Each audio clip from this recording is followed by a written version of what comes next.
Hello there, whoa. Hi everybody. It's Kat from Catalina's classroom, and today I'm bringing you the first episode of the Holistic Classroom. And I sat down through Zoom with Lex from Yoga Holistics on Instagram. She is a therapist as well as she is a teacher of mindful movement, breath, and body awareness.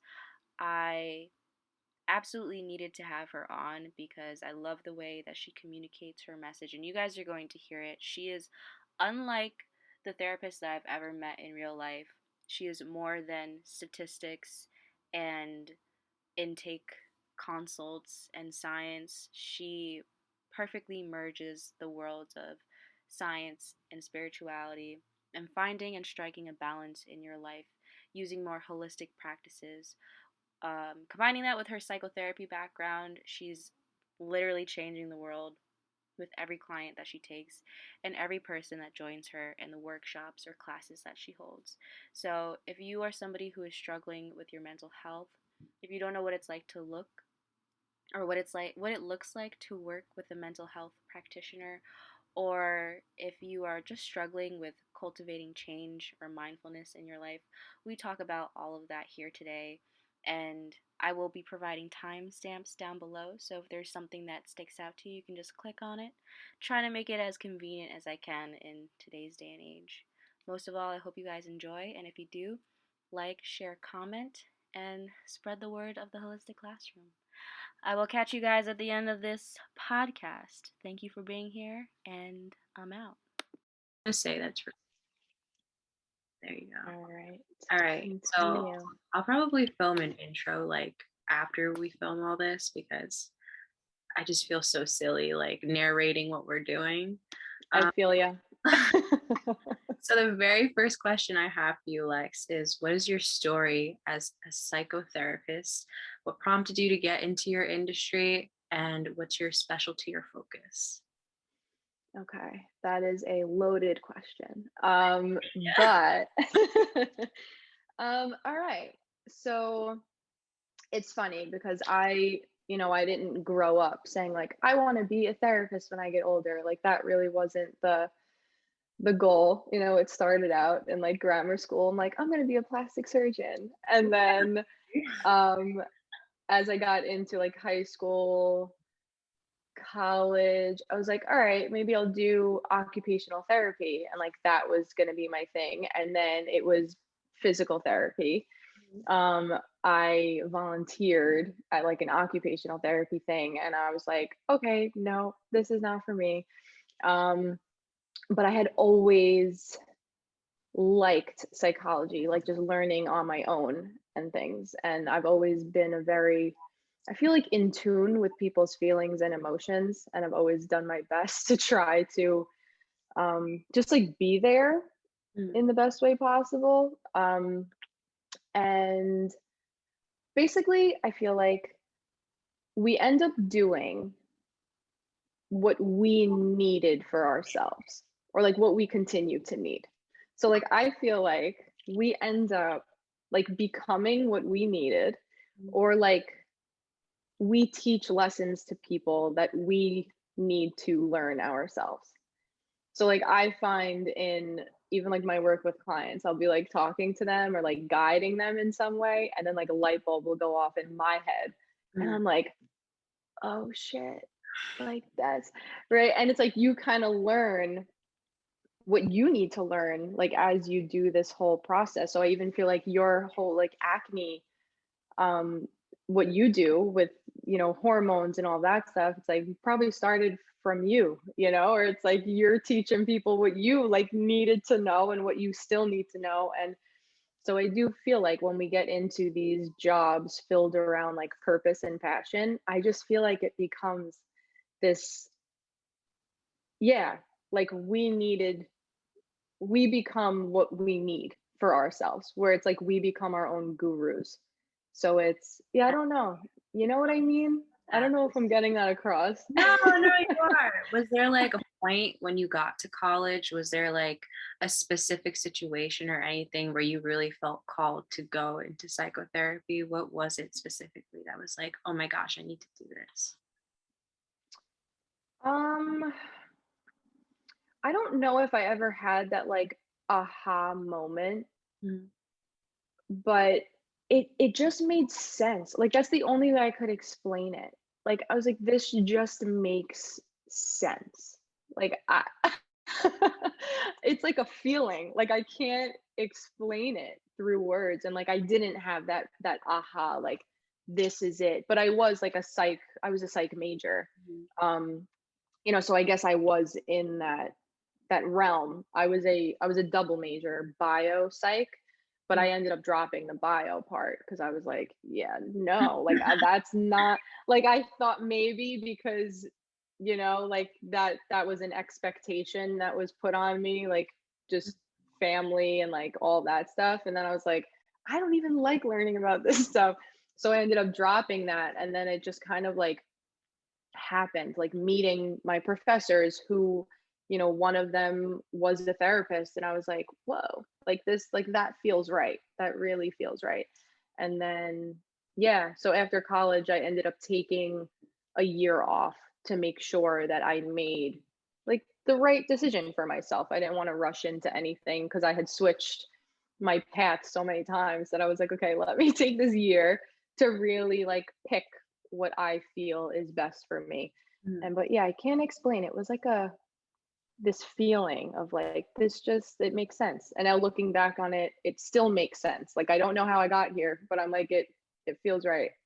Yeah, it doesn't sound like it was a logical process. It sounds like it was more kind of like a gut feeling, divine timing type of feel for you. Yes. Like I feel like maybe that is the best way to describe it. Which sounds like cliche, like but No, I can't explain it any other way. some things are inexplainable in that way, but so you found yourself, you like sounds like you kind of fell into psychotherapy but in the best way possible. And Yeah. what is the form that you practice? Because we might have people who are listening to this who've never been to therapy either. I know that CBT and DBT are popular, but can you explain to us what you practice, what it is, what's the difference between, I don't know, like an opposing one, and what someone could expect like in a session with you? Okay, yeah, of course. So I typically do, I feel like, fall under the umbrella of CBT and DBT. And what that is so CBT is cognitive behavioral therapy, and it's really working heavily with your thought process and how your thoughts influence how you feel, and then how your feelings influence how you behave or what actions you're going to take on.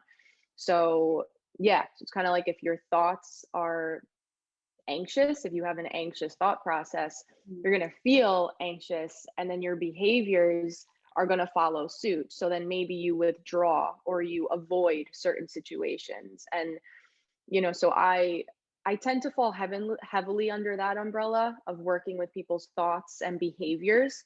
um, I do also use a lot of DBT skills. And so DBT, for anyone who doesn't know, is called dialectical behavioral therapy. And that's really just like fancy terminology for finding the balance. So some of us have Say more. all or nothing ways of thinking, black and white. Uh, And so it's kind of these skills to find the balance between the two. DBT is actually very structured. I tend to just really use the skills, but like a therapy for DBT, it's this very structured. You're following like these journal prompts, you're documenting like every single day. Um, but the skills, however, mm, I find are just like basic life skills, like not even coping skills or therapy skills. They're like life skills that I think we could all benefit from. what's one They like life fall, skill that you get from DBT? there's like these four categories. They fall under mindfulness, is one category. And that's like blowing up now, right? Like mindfulness is everywhere. Oh, I Um, didn't know mindfulness is part of DBT. yeah, so that's one of the categories of DBT. So teaching mindfulness, which I love. Then there's interpersonal effectiveness, which is how to healthily communicate with people, how to get your needs met, how to set boundaries, right? Like these are all just life skills that we could all use. Then there's emotional regulation, which is regulating your emotions. Again, finding that balance between the all or the nothing. And these are just ways to prevent an increase in any sort of symptoms that you might experience, right? So some of these skills are even like build daily positives. Do something positive and that you enjoy every single day, right? So like we all kind of could benefit from that. Oh my God. Um, Yeah. yeah, they're awesome skills. Like I love them. And then the last category is distress tolerance. And that is learning how to, in a very high, intense emotional state, how to come back down from that. Right. So if you're in a panic attack, if you're in like this crisis mode emotionally, it's these skills to kind of, it's immediate. It's like, okay, what can I do right now in order to help me come back down to homeostasis? Um, but I just feel like those 4 topics cover just like life skills in general. So I use those a lot as well. But yeah, so I feel like I definitely use CBT and DBT, and then kind of, if people have difficulty with change, like then it depends on the client. If I have someone who, struggles with some substance use concerns, then you'll use a lot of like motivational interviewing, it's called, which is to help them get through the stages of change, because it can be really hard for someone to want to change. So it's kind of helping them get through those stages, how to go from not wanting to change to maybe think about it, and then maybe taking an action towards it. And right, so you kind of, I feel like it depends on who's sitting across from you, but I do tend to, no matter who I'm speaking with, eventually we end up working with our thought process and like our behaviors. So I feel like I do fall heavily under CBT for sure. That's awesome. When you talk about change too, I like how you put it. You didn't say to get them to change right away. You said to even think about it. And I think Yeah. I think a lot of people, especially with the self-help and self-improvement movement, they think they're gonna go, for example, from like not working out ever to being able to bang out like 50 push-ups and do like a whole hour long gym set. But the way from you who's in literally like psychotherapy said that it doesn't work that way. You need to take like not even baby steps, but like fetus steps. So can you talk a Oh little yeah. bit more about what it might look like to kind of start to open up to change, or maybe changing a pattern for anybody who's listening? Yeah.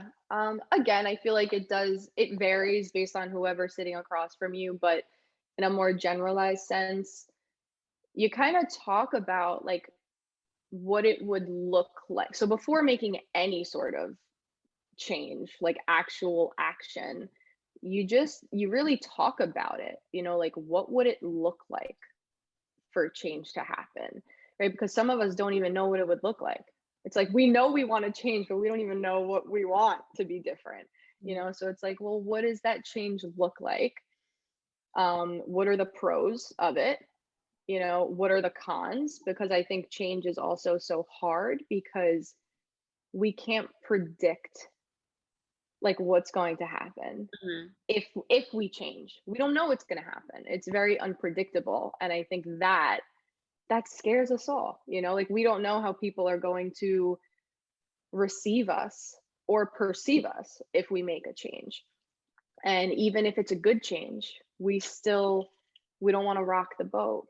So we kind of like Yeah. stay in our own ways, because we want to be, at the end of the day, what does every human want? They want to be loved and accepted. So we kind of sometimes even stay small just to be accepted, so, but I feel like I'm going off topic there, No, but no, yes. you're doing So, great. so yes, so first, in order to initiate any sort of change, you think about it. You talk about what it would look like, what are the cons of it, what are the pros of it, and most importantly, like what do you actually want your life to feel like and look like? Because if you don't know that, then there's kind of no direction to go, right? So it's first working on that, where it's like, what do you want your life to feel like? What do you want it to look like? What's the favorite version of yourself? And how can we create actions that are more aligned with like your favorite version? Oh my gosh. And then you go from there. I love if you feel comfortable sharing, have you ever used that line of thinking for yourself in your own life? Was there ever a time when you weren't living as like your favorite self? And what did that look like for you? How did it look like to get to past Lex to current Lex? Yeah, so of course, and I think that that's going to happen for the rest of my life. Like we're never going to always be living as our favorite self or like our best self.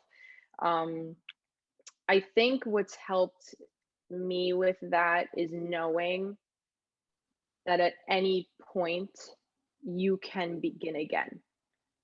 Like you don't have to wait.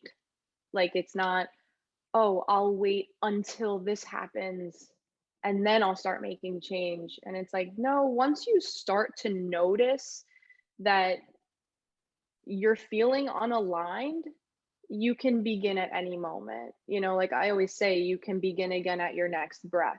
Like each new breath you take is a breath that you've never taken before. Like you've literally, right? Like think about that. Like every breath you take is a new breath. It's not the past breath. It will never be a future breath. It's a completely new breath. So it's like each moment is completely new. So you always have the option to begin again. And it's hard, I think, for us letting go of shame, letting go of judgment and criticism, but and that's a lot of work to go through with someone and even yourself to understand like you are not your shame. You are not, right? You're not your thoughts. So whatever story you create about yourself in your head, you are not that narrative, right? You created it, which means you can create any other story for yourself, right? So you can begin again at any moment. And like that is up to you, really. This is very true. I completely agree with you that it's a lot of people I know now are starting to talk more about the effects of shame. This is something that I talk with my clients too. It's something that holds people back a lot. Yeah. Exactly what you're saying, like change. I think the enemy of change is actually shame. Um, I wanted to ask you about, so also you used to be Bend It with Lex. What made you want to change to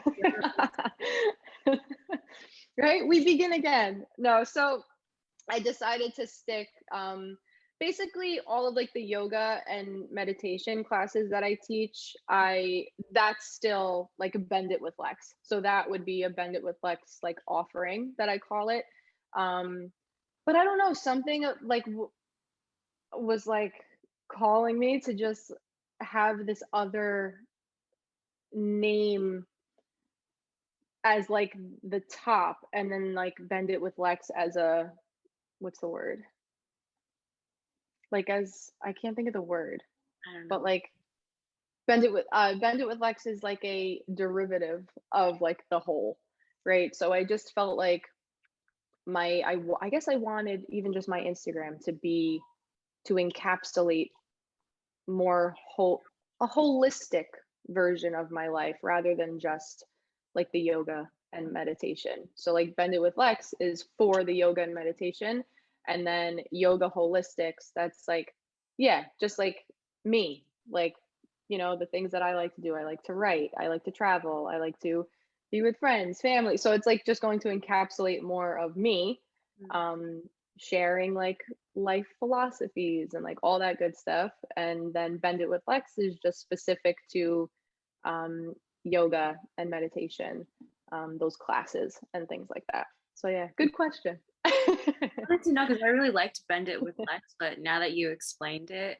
it sounds like you didn't want to just put yourself in the corner when it came. Yes. Yeah. Yes. Which can be really frustrating. You can like hit burnout if you're trying to create constantly just under this one personality when you're so much more than. Yeah, because I'm like, I'm not just like, I don't just do yoga and meditate. Like, it's not all I do. So I felt like if I was sharing other things, I'm like, oh, well, maybe people are expecting to like, and again, other people's expectations, right? But I felt like I was putting myself in that box of like, oh, I can only share yoga and meditation on this. And I'm like, my life is so much more than that. So yeah, I kind of opened up the opportunity for myself. Yeah, no, I love your Instagram and I love the captions that you write. They're always really Thank beautifully written you. and in depth. You mentioned philosophy. I don't know if there's any philosophers that you've studied or maybe just some quotes that you really enjoy or that really impacted you, maybe not even in just your work, but in how you live your life. Can you think of anyone like that? So there's one that I Oh, actually yes. I once I found this quote, and so as far as philosophy goes, I love philosophy. Mhm. It's hard for me to read the like, like the well-known philosopher books, but I read a lot of like yoga philosophy. Even, my fiance loves philosophy. He reads those books and like we talk about this stuff all the time. So it's just like I feel like a way that my mind works. I feel like I'm always thinking in like philosophical ways. So I just love it. But there's this one quote that I came across recently, and I literally, oh, I can't stop thinking about it. It's my phone screen, my wallpaper. Mhm. And it's nature does not hurry, yet everything is accomplished. Was that one of your captions for one of your posts? Yes. Yes, I knew Yes. it. And it's like I love it. I'm like, oh my gosh, it opened up this like whole new way of living for me. It's like, oh wow, because we live in a society of just we're rushing around all day. I'm like, what are we doing? Where are we rushing to? Like, and so yeah, nature does not hurry, yet everything is accomplished. So it's like it will all get done, right? In time. I love that too. And you're right, we live in a world where, and there's also a constant comparison too. You never see trees or flowers being like, what's that rose over there doing? Yes. No one Yes. else. This is, I feel like comparison isn't really a part, it's going to sound wee wee woo wah wah, but it's not really a part of who we are naturally, like as a part of nature and biology. I think it's something that gets instilled in us. Agreed. That I agree. Yeah, I think social media played a huge part in that. But yeah. Ooh, well, this wasn't on our agenda, but what are, you can list off maybe two or three, but what are the top two or top three negative social media effects that you've seen on society, specifically like younger people? Have you noticed anything Mm, in particular? for sure. So the first one actually is comparison. I have a lot of, for me, females, younger females, or even in their 20s, like it's even happening in like young adulthood, that they are comparing themselves to the way other girls look. And it has their self-esteem decrease heavily. And now these are images that aren't even real. They're all photoshopped. They have filters. They all this stuff. However, even though we logically know that, it's like we're not processing that and like living that as our truth. So it actually is really, it's weighing heavily on any client that I've had, who's like a young female. They talk about this in sessions, that the comparison, it gets to them. Um, Even seeing other people do really well or like accomplish all this stuff, and then makes you feel like you're not doing enough. And so it's like I hear all my clients saying these types of things. And then the second one would probably be the mindless scrolling, and like this kind of, it's an addiction, like this addiction that has happened from social media. And those are big too. They're two big, I think, negative effects that social media has had. Of course it has pros too, but these two, I think, they're like pretty hefty. I don't know if anyone's done a study or something, but do you think I don't know if you can measure addiction, but do you think that the capacity to develop an addiction has shot up more with the amount of technology that we've had? Do you think it can be kind of like a gateway for finding other things? Isn't that That's crazy? a good question. That's like really interesting to think about. I don't know if any of that research exists, but I feel like that would be interesting to actually research though, because yeah, because what happens in your brain when you get a like or a comment or a reshare or whatever, you're releasing dopamine, which is the same effect that like a drug has on your brain. So it's like, who knows, maybe it's like you're like chasing that dopamine rush, and like maybe it could lead to other things, to like do things that you wouldn't usually do, like Right? just to get that, yeah, just to get that rush. Yeah. That's what I think of. I feel like especially there's been it's glorified on social media to do the more risky behaviors like drugs Yeah, and that's what I was drinking. thinking too. Yeah. I feel like a lot of it is connected, as is most stuff, I'm sure.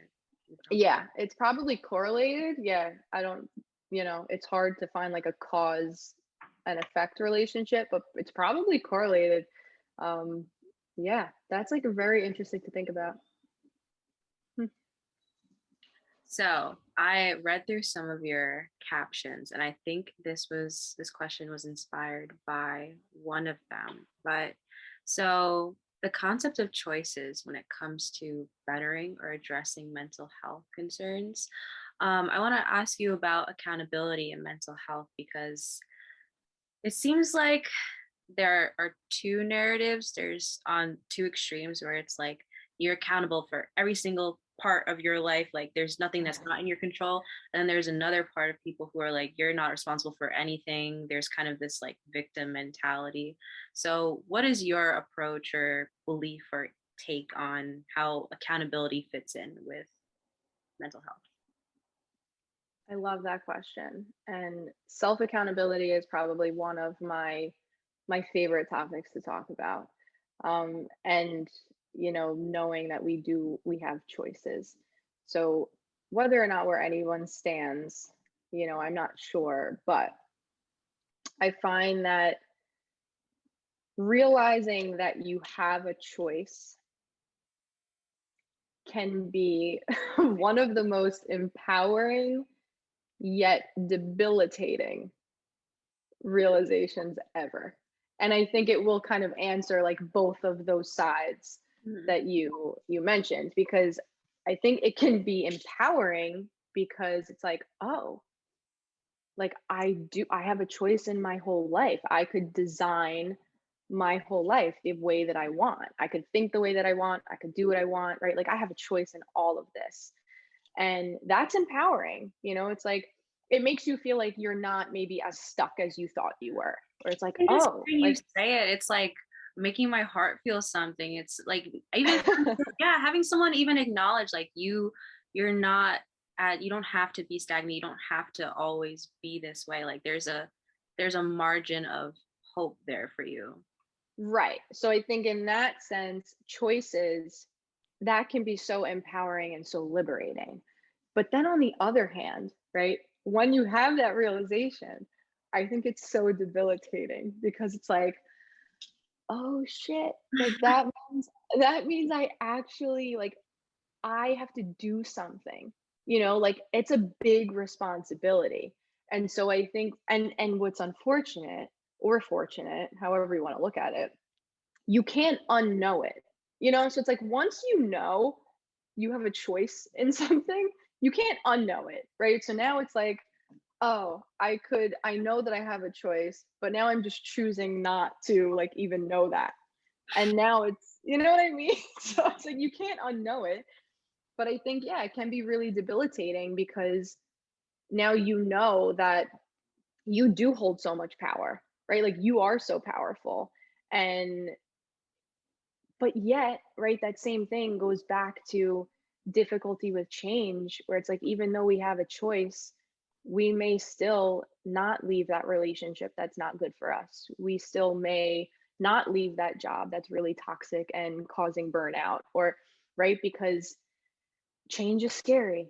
But yeah, choices and self accountability, it's probably one of my favorite things to end up teaching, but I think it's just so interesting how our brains work, because there's this study that was done a really long time ago on, it was on learned helplessness. And Oh so my God. Oh my God. How did I not think to? I'm so happy you brought this up because I see this right? term all the time. Please continue. Okay, right? So what this was, I don't even think this would be allowed anymore, but it was done on, I believe it was dogs. It was done on dogs, and the dogs were in these cages, and basically they were shocking the dogs, and they were, getting like an electric shock in the cage. And over time, the dogs kind of just eventually like just laid in the cage, didn't even try to get out anymore, like didn't even bark anymore. Like at first they were like trying to get out, trying to bark and all this stuff. And then eventually over time they just kind of like laid down and went silent and just like shut down. Eventually the door of the cage opened up, yet the dogs stayed exactly where they were, right? Like that is learned helplessness. So I think even though it's so like interesting, because even though we know we have this freedom and this power within us, like the cage, it's open, like we can fly, but like we choose not to. And like sometimes I just wonder why. Like why? And I think a lot of it, and there's a lot there where maybe someone's developmental history, like trauma, you learn a certain narrative, right? Where it's like, this is hopeless, and I'm always going to be in pain, it's always going to be like this, so I'm not even going to try. Or like you learn, you know through maybe a certain relationship that you're not good enough, and so that narrative sticks with you and that becomes your belief system, and so now you avoid taking risks and taking chances on yourself because you believe you're not good enough. So it like keeps us small, right? It's like this learned helplessness. So it's like even though there's freedom on the other side, the door is open, right? The cage is open. We can flap our wings and fly, but it's like we don't. And I'm like, it's crazy. I'm It like, is wow. insane. It's absolutely insane too. Because the even like picturing the like having the image of having a cage literally open and someone or something seeing that and just having the thought or the innate feeling of I can't. Like I can't. I just can't. So Right. that's crazy, but there's people everywhere that feel that same way, like you said, where they know Everywhere. it's Everywhere. crazy. Like, It's think about, a mundane thing that we all do, right? We like have a job. mhm, And I know so many people who they're miserable in their jobs. But it's like, logically, right? Like we all know logically we can quit that job and go find something else. We know that, mhm. but we stay. It's like we stay in the cage. And it's like, what why? And maybe it is that fear of change, that we don't know what's on the other side and we'd rather not risk it.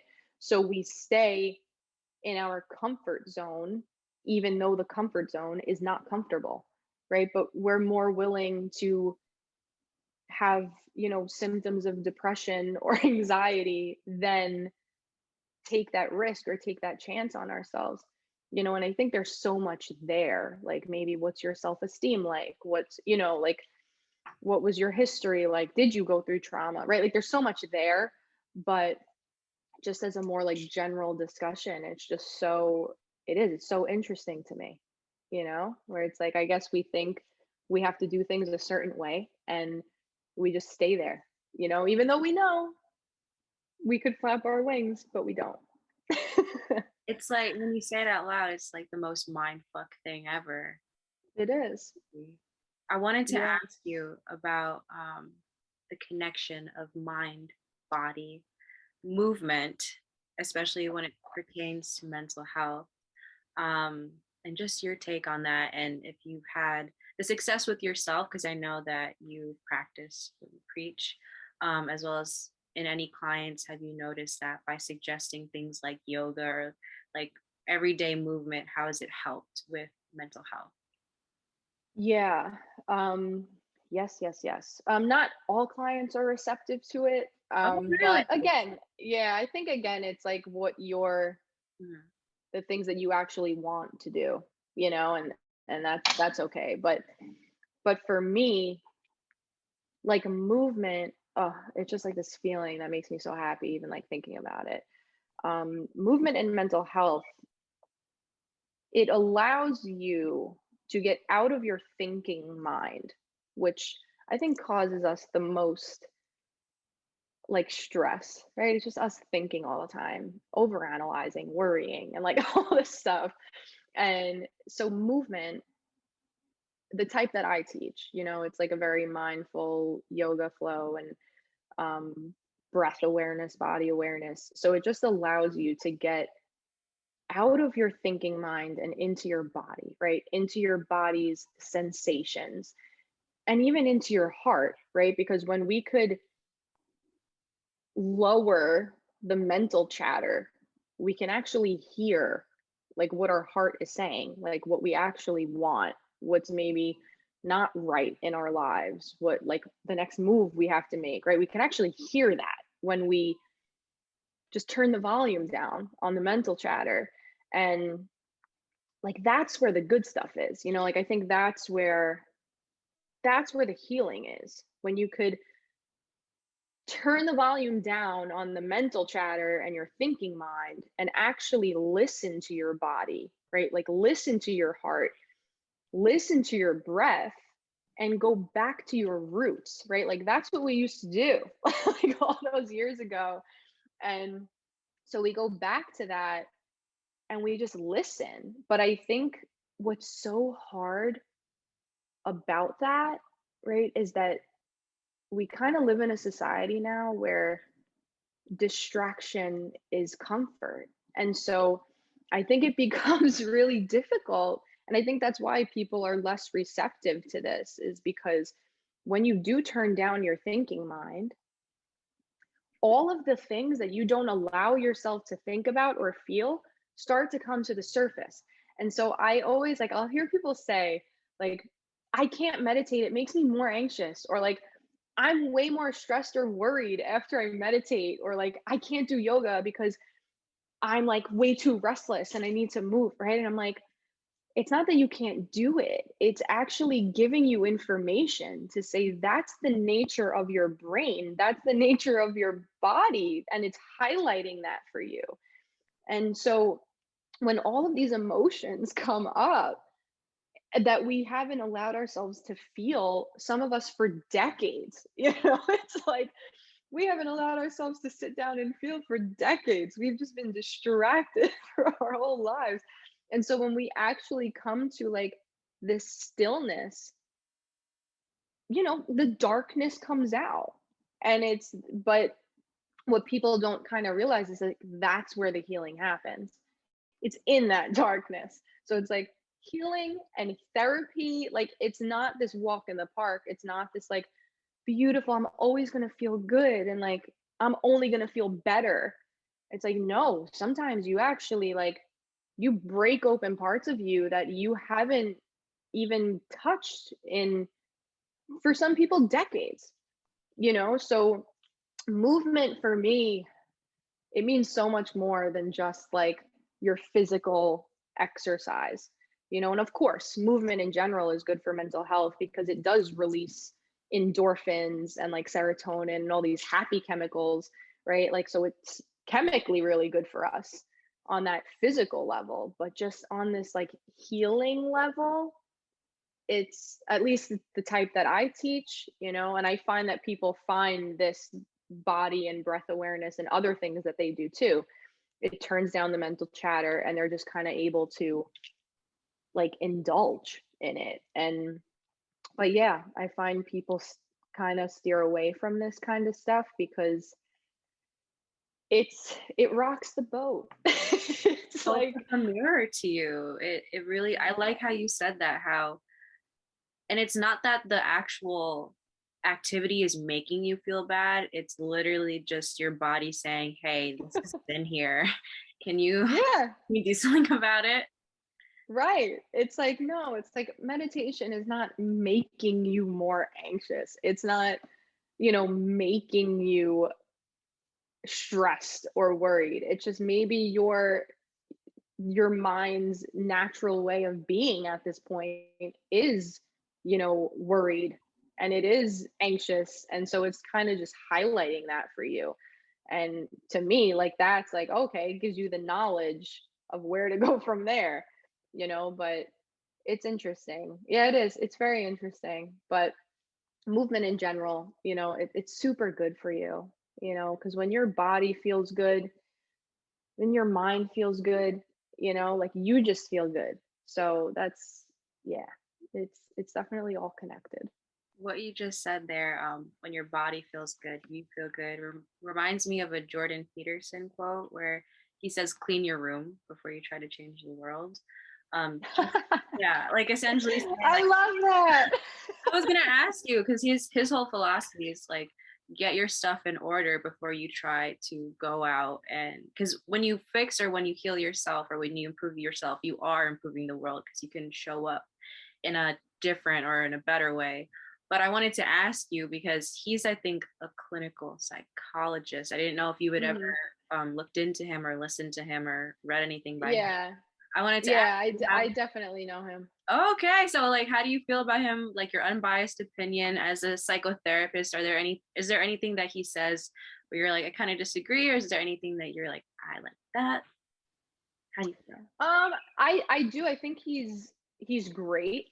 I really do. I think he's very, very great. I think he's very inspirational. Um, and then I just think, as far as like following people, I just always feel like, I don't know, like, I always feel like there's no right or wrong. Like, I think someone is really gonna, like, take information and be like, yes, like, that is my truth, right? And then that same person, a different person, might look at that person and be like, or that teaching, be like, I feel nothing. You know? So This it's means like, nothing to me. yeah. So I just feel like with like psychologists, therapists, doctors, like literally any type of like healer, we look at gurus and yogis and like all these people. And I think now it's really confusing because there's so much out there. And like I was thinking about this the other day because I'm like, there is so much out there. And like, how are you supposed to know? Like, who's right and who's wrong, and like what's true and what's not? And then I'm like, I don't think that's the purpose. I think that some people are going to like find truth in, some of these leaders, while other people are like, nope, that's not my truth, but this person is speaking my truth. And like, so yeah, but I just think at the end of the day, if you're going to like take advice from anyone, like try it for yourself, see if it works for you. And if it doesn't, that doesn't mean that there's something wrong with you. It just means that you got to try something else. Like, that's it. Because I think there's so much advice. There's so many like teachings out there of what could help us. And like, it's too much, It's like, all right, like, how do we stick to one thing here? So it's like, Yeah. if you like, yeah, like if something, you feel called to someone's teaching, it's like, okay, try it out, see how it makes you feel. And if it makes you feel nothing, let it go. And then that's it, but yeah, I feel like we are over, like, there's too much knowledge, basically. I feel like there's too much happening. Things were made to see this much or even taken this much philosophy or advice from this many authority figures. Like you can log on to Right. Instagram and find 25 new gurus to follow, and they all have different things. What does that do to the brain to be Right. taken by so much? Right. Right. Like there are some like yoga people that I follow who I love, and then one will say one thing, and then it's like one will say the exact opposite, and then you're like, I don't know where to go from here, right? So it's kind of like, that's why I don't know. That's why, like, even at the beginning of this whole this podcast, it's like you are your own guru. And it's like, yes, we can learn from other people, but at the end of the day, it's like it all comes back to self-trust. Like you have to find what feels good for you. And like that's it, because there is too much out there. So it's like, what's the right way? Is there even a right way? I don't even think that exists, you know? So it's like it's confusing. Oh, this is perfect because you circled back to exactly what I wanted to ask you about. Because you talked about, I really loved how you described dropping into your heart as such a visceral feeling when everything else melts away. And just now, when you said self trust, it sounds like opening the heart, it can be synonymous with developing that self trust. And I wanted to Yeah. ask you about what that would look like for someone to maybe begin in developing their self-trust, because I work with a lot of women and just notice a trend where many young women don't trust themselves. They don't I don't like to use the word gaslight because it's used everywhere, but they almost convince themselves that they need the direction of somebody else or someone else knows better outside of themselves. Yeah. Yeah. What advice would you offer, or like steps to consider in developing listening to that inner knowing? Okay. So I feel like for this question, I could really only go off of my personal experience, like, because I don't want to speak, on something that I don't know. Mhm. And so from my own personal experience, just being a therapist in that profession and being a yoga and meditation teacher in that profession, there is a lot of things out there, right? There's a lot of people doing things that you don't do, right? That like I don't do. And it makes you feel like, oh, am I like doing this all wrong? Should I be doing that? And Oh my it kind of goodness. takes you away from your own knowing, right? Or your own gift and like what you were actually meant to do. And so for me, I I spend less time looking into all of what other people are doing. So it's like I spend less time on other people's Instagram pages, and because really and I guess it goes back to that comparison, where it's like, oh, I'm not doing what they're doing. Like, is that not okay? And so it gets you thinking. And so yeah, so it's like I spend less time on like other people's pages, and I sit with myself, and like that's how you get your creativity back. It's like when we're bombarding ourselves with too much information, it's causing our thinking minds to go crazy. They're like overloaded, right? So we're trying to like keep in all of this knowledge and remember. It's like, oh, I have to do this and I have to do this and I have to do this and I have to remember to do all of these things. And it's like, holy moly, like now you're just gonna forget like the point. so so I just spend less time like looking at other people's things, um and meditating, like I meditating, sitting with no stimulation, and just letting myself like just let yourself be, like that's it, like literally let yourself be, because that way the whatever it is you're supposed to be doing or whatever you're supposed to know, like it comes through, and that's when you start to get, and this might sound like very spiritual for people or like hippy dippy for people, but it but it all goes, it's meditation and just silencing that thinking mind, not thinking like what is this person going to think, or I'm wrong for thinking this and I should be thinking this, and right, these are all expectations from the external world, right? So we have to like sometimes silence that out and like just sit with ourselves, and just kind of be with whatever comes up, where it's like, okay, I feel this. Less judgment, less criticism, not saying I shouldn't feel this, right? I'm wrong for feeling this. It's like, take that out of your vocabulary and like just instead just realize and notice that you're feeling. Like that's it. You're feeling. That's what's happening. Like that's the reality of the situation. It's not right or wrong. It's just that you're feeling.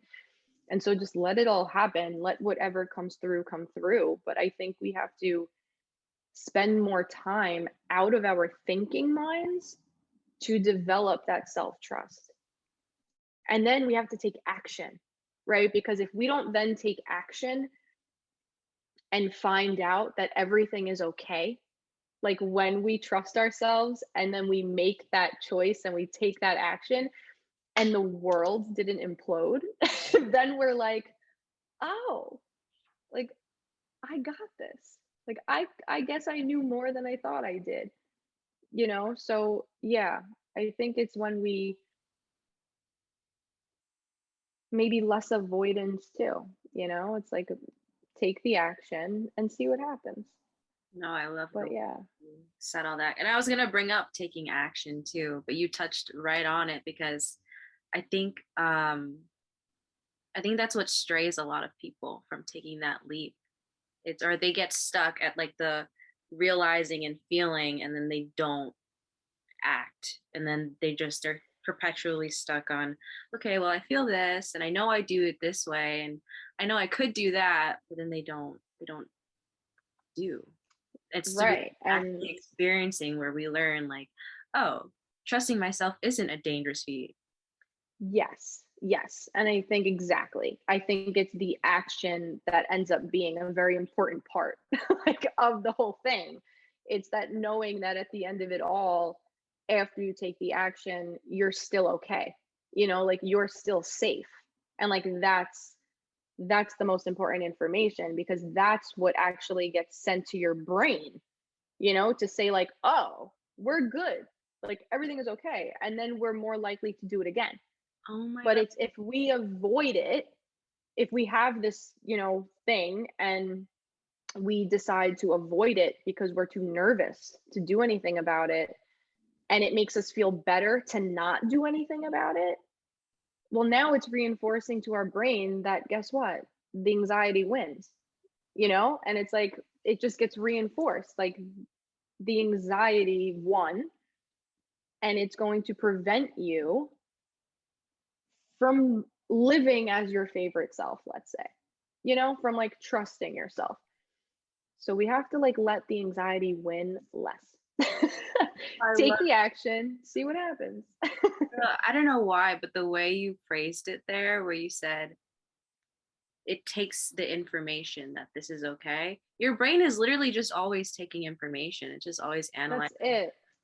And That's then it. if you change a behavior and you make a pattern of something, of let's say trusting yourself in this instance, it's eventually going to click that, okay, the safety's there. Like, I don't know why that just blew my mind, but the way you phrased it was amazing. Right. But that is like that's exactly what happens, you know, and that's essentially honestly what kind of anxiety is too. It's like we have all these thoughts about something and if you take the action, you probably will feel anxious, right? Because it's like, oh my gosh, now I have no idea what's going to happen, right? So, like, in all honesty, yeah, it's probably going to rev up anxiety. It's going to make you feel a little bit more stressed and more nervous. But now that's when you have to gain a little bit of more control over your thoughts, right? You notice where your thoughts are going. A lot of them go to worst case scenario, right? Like, what if this happens? And what if that happens? And like, that's what keeps us so stuck. It's like, these scenarios that don't even exist, you know, but once you take the action and you know you let that anxiety kind of dissipate over time, you know, it's like do whatever you have to do, use whatever skills, deep breathing and bring yourself back to the present moment, and then over time you do learn like, oh, I'm still safe, everything's okay, you know, and that's all it takes really. It's like that action over and over again to kind of step into your power, step into your trust, and then it gets easier from there. At first, it's very unnatural because we don't usually do it, you know, but it doesn't mean that it's not what's right for you. Like that's something that comes up in therapy a lot, where it's like, oh, people will say like, I'm like really, I'm nervous to do this, or I feel guilty. Like if I, and I'm like, but that doesn't mean that it's not right for you. It just means that you've been stuck in the same pattern for so many years, and your brain doesn't love change, like it wants to just wire the same and like just keep doing what it's doing.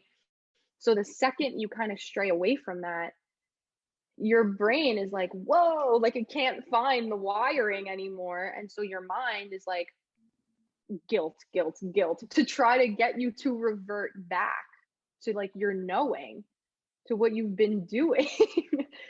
So the guilt is just trying to like to keep you there, and so it does take getting past the guilt and just knowing that you don't have to respond to the guilt unless it was something that you legitimately feel sorry about and you hurt someone's feelings, right? It depends on the scenario. but Never feel but good. Correct. right, it depends on the scenario. um but yeah, but it's like that anxiety or that guilt or that shame, it's trying to keep you in the same patterns, and so we have to allow time for your brain to make new wiring. And then once it does that, you're in the clear. Like your brain is literally meant, it's able to change. It's neuroplastic, right? It has neuroplasticity, which means that your brain is ever changing. You could design it, you could change it, like it's always going to change. So, yeah. And again, that just like goes back to just you have more power than you think you do. So it's like you take the action and then see what happens. Like know that you're safe and that you're still going to be okay. And then you can keep trusting yourself over time. I love it. I also love how you've managed to perfectly marry like spirituality and science and just kind of like mush it Mm, together. Because I love hearing the study talk, but then I love the part of you that's philosophizing and going into this deeper meaning of things that's not all just stats and references. And yeah. it's really beautiful how you're able to communicate through the lens that is Lex rather than just like science and psychotherapy. I appreciate that. Thank you. Oh, I love it. Speaking of psychotherapy, continuing our conversation, I had this question written down, and I know that when I first met you, I think I asked you a little bit about this. But do you have any hot takes on the psychotherapy industry, the mental health sphere of the internet specifically, in general, and what do you want to see more of? What would you like to see less of? So have you noticed any trends where you're like, I really like that, and anything where you're like, not so much about that? Let me think. On the trends on the internet that I'm seeing a lot of that I really like, is boundary setting. I'm really liking that. I'm seeing a lot of that. Yeah, just like setting boundaries, sticking to boundaries, knowing when your boundaries are getting crossed. And yeah, because that could, I feel like that could even tie into self trust too. That when you're able to set these healthy boundaries, like you're able to trust yourself too. Um, so yeah, I'm liking all of that stuff that's happening, boundary setting, because a lot of us lack the boundaries. so so I definitely, yeah, I'm loving that. Um, things that I would like to see more of, like in like the mental health profession. It can be anything in that. Um, so things that I would like to see more of, something that stands out is allowing clients the room to advocate for themselves. Ooh, And tell us this, more. again, this ties even back to self trust, because just for as an example, I had a client who she knew, she was on a medication in the past and she knew it really helped her, but then got a new psychiatrist, and that psychiatrist didn't particularly prescribe that medication, and so she was given a different medication and all this stuff. And like it was years and years later, and she, wasn't at her best, right? Like not as her favorite self. And she just kept saying, like, this one medication like worked for me, and like no one will prescribe it to me. So, and so like some of our work was like, okay, like how can we advocate for you? Like, how can you advocate for yourself now? Like this, and she was open to like whatever. She was open to try anything. So she was willing to, respect the doctors and be like, okay, like I'll try this. And so, and she did all of that, but she kind of knew she wasn't aligned. She's like, I know that I'm not at my best. I'm not at my favorite self. Like, yes, I know I have less depressive symptoms and less this and less that, but she's like, I know I'm not at my best. And so allowing her the space to listen, like for me to hear that and actually listen to her when she said that, and just kept pushing, for her to advocate for herself, to the point that, eventually a doctor like listened to her, and she ended up doing so much better, like she knew what she needed, and like I'm a firm believer, especially as a therapist and a yoga teacher, where it's like I don't know best. I don't know, what's best for anybody who sits in front of me. Like I always believe they know themselves more than anyone will ever know. Like they know what they went through in more detail than anyone will ever know. And so I hope, that I would like to see more of that, rather than maybe doctors or therapists or, like kind of saying like, oh no, like you're fine. Like you have less symptoms. It's like you're fine. Even though someone could be saying like, I don't feel great. It's like, yeah, I understand I have less symptoms, but it's like I don't feel like the best. so yeah, I definitely would like to see more of that, right? Like allowing clients to trust themselves. It's like, okay, like you're sitting here telling me that, this works for you, then we're going to try it. So it's, yeah, allowing more space and opportunity for that, pretty much. um Something that I would like to see less of is probably an emphasis on like diagnoses. I don't always think that that's super, super important. Um, it's important, of course, to kind of know what direction you're going in, but I don't know. I don't think that's everything. I think, of course, you take in symptoms, you document symptoms, you remember those, and but I go by people's behaviors, what their lifestyle is like, and it's like, okay, like we can make more of a holistic change rather than focusing on this one diagnosis, because I feel like it could sometimes even hinder people. They think that something's like totally wrong with them. And it's like, oh my gosh, like that's not the case at all. Like I know people who they'll go to the doctor, or psychiatrist, and they'll leave in that first session. Mm. And, they'll come back and be like, so the psychiatrist told me that I have bipolar depression. I'm like, what? They spoke to you for one session. Oh my And so it's like, goodness. and then that sticks with someone. Yeah. And so, and I understand on like a psychiatrist and, they're the medical doctors, so they have to have a diagnosis in order to prescribe and like all this stuff. So I get the logistics behind all of that, but just as a therapist, I don't know. I think it can be helpful for someone to know, because then it's like, oh, you know, something's not wrong with me. There's something going on here, and that's why this is all happening. So it can be good. But then I think once you find that out, to take less emphasis off of it and be like, all right, like now what do we do? Right? Like now we can actually take that information, use it to our best ability, and progress from here. So Yeah, but we don't always have to go back on it, where it's like, you have depression and you have anxiety. And it's like, Yeah. I almost never use those words. Like, Really, in your I'll practice? always, I'll always just say like depressive symptoms or anxiety symptoms, or like, I never say like your anxiety or your depression, Gosh. because it's not, I just can't, I don't know, something feels very wrong with that.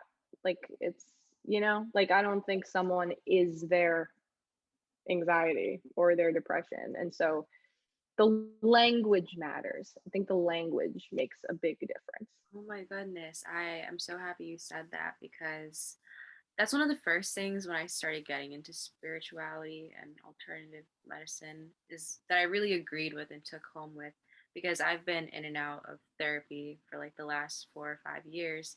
And in group therapy, which I've done before, they have like a checklist and it's, how is your depression? How is your anxiety today? And I've seen people over identify with that and it makes them feel helpless in a sense. Yes.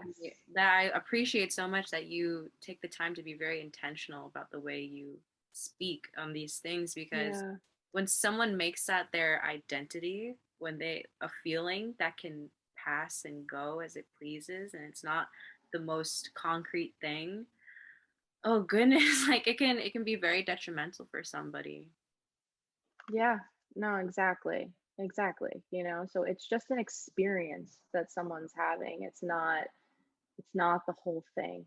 It's like the same way the sky is this big beautiful sky, and if clouds come on through, we're not like, oh, the entire sky is, it's cloudy forever, like this is it. It's like, no, no, no, it's passing through, like it's one cloud, like it's just that one experience, like it's gonna pass by. And so yeah, to not over identify with it, I think, is really important. So yeah. All right, I have one last question for you before we wrap things up.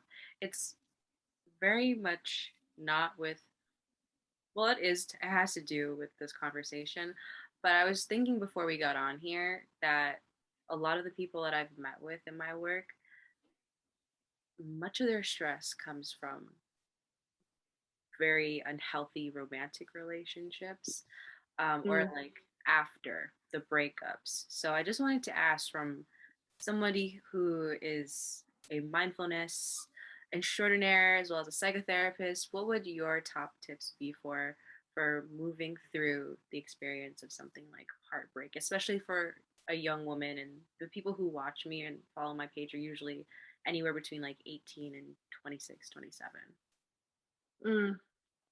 Mm. One, I think, would let yourself feel what you feel.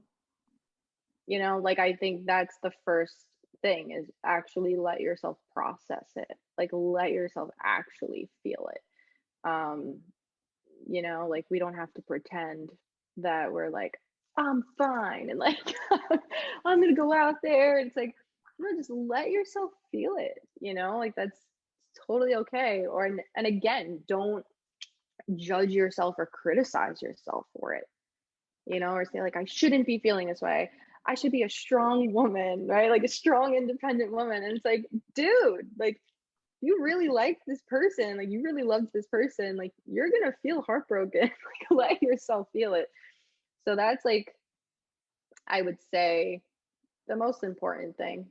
Let yourself be with the feelings. You don't have to run away from them or pretend you don't feel them. um yeah. And then what was the whole question? I want to make sure I cover it.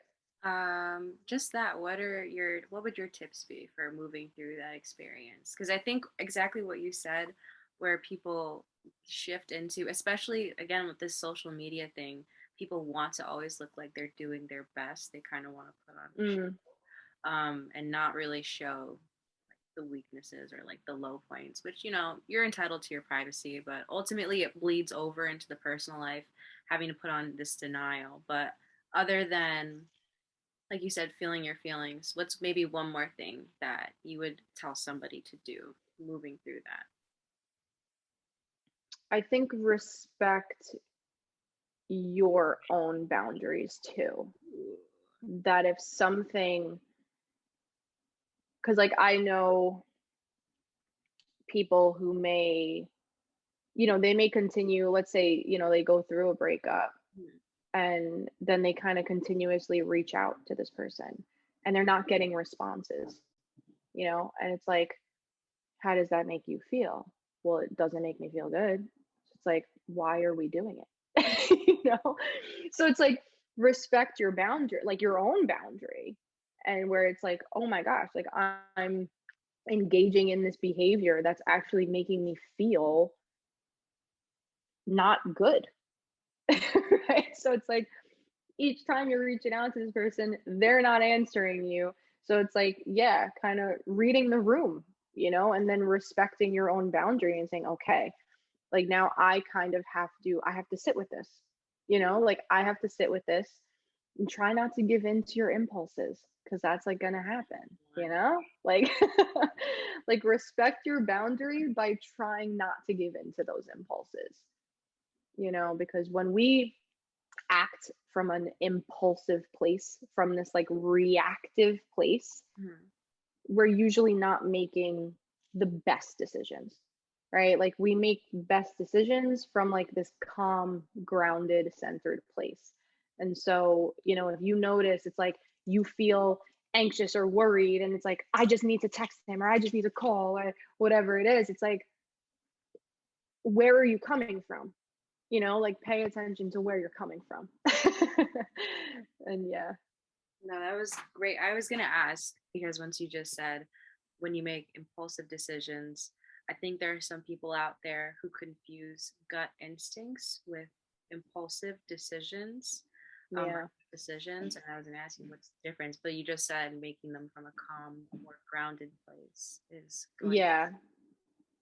Yeah, you could feel, it's like you could feel that. Like if you're anxious and like super nervous and you're like hyperactive and like, it's like your eyes are wide and you're make this decision. It's like usually that's from that impulsive Pupils place. dilated. Right? It's like usually that's the impulsive place. And the gut, yep, you feel like it's right, like you feel okay. You feel more centered and like, oh, okay. Yeah, this feels right. Yeah. All right. Well, that was awesome. I want you to tell everybody where they can find you on Instagram, if you have a website yet, and what are your offerings? Because I know that you do a lot of stuff on your page. Yes. So yes, for those of you who have Instagram, you can find me on Instagram at yoga holistics underscore. And even on there, there's, a link in my bio that has my website. It has whatever offerings I'm having. So yeah, I do, at this point, I'm doing like pop-up classes. So it's kind of these like random pop-ups throughout the month of meditation or yoga classes. I will be I'll be working for a virtual yoga studio. So I'll be adding that on. There'll be a lot of yoga classes and meditation classes to choose from. Um, Everything else is it's all coming up. Like I have plans to, work with someone to work on a whole virtual yoga class, breath work experience. So things are in the works, for sure. So I would say just follow me on Instagram so that you can keep up with all of this stuff, because everything is kind of, yeah, like in the works and happening. So yeah, yoga holistics underscore. That's awesome. Well, thank you, Lex. Thank you for. Thank you. This was so awesome. I'm glad you enjoyed it. This was I really love the way that you communicate your message. I think that when I first met you, I told you, I was like, oh my God, you should start a podcast. I was like, wait, I have a podcast. I can just do I know. I'm like, you have a podcast. We'll just do this together. All right. So I'm gonna end. I don't know how to end these. I'm just gonna end Sounds it. good.